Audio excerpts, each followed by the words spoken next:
Huyu ndio mkwe. Kila siku tunakuita nipasie na mimi nimzibue.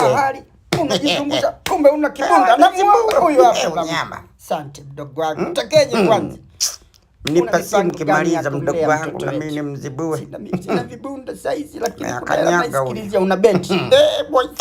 Utaniua boys. Kwa utamlea mtoto kwa hela ya kubeti. Boys ujama. Akana mipango. Ila mdogo wangu kivyo kampiga mwana tumeisha sawa. Nimekosa maisha. Njoo hapa mdogo wangu. Kila siku ulikuwa unafukuzia kumbe una kibunda alafu unamzibua na kumzibua. Hapana Moisa nisamee wako. Njoo hapa. Nakula free. Nakupenda mkwe na kuzibua kukuweka sawa sawa. Nakubali Moisa. Umepeaminia pisi ya kinyaki. Sana naipenda mdogo. Sasa una mikakati gani? Mikakati wapi? Nitaweka 10,000 nitabeti nitapata milioni 30 mdogo wangu. Wewe maisha ya kubeti ukweli mdogo wangu hapa. Kijana wa sensa ameyakanyaga.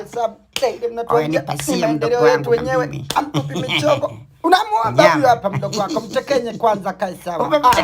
Wa nini mnatuhesabu mtekenye? Unamweka tu sawa. Mnamwisa mimi mwenyewe ni mchungu na serikali. Wewe unadharau sana.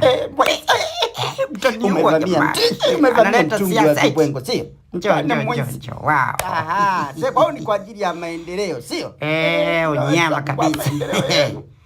Unachukua maelezo kwanza lakini usilete. Wewe unametumwa tu na sio anatoa mchongo namba kitu mchongo. Utaniua Moisa. Njoo hapa mdogo wangu.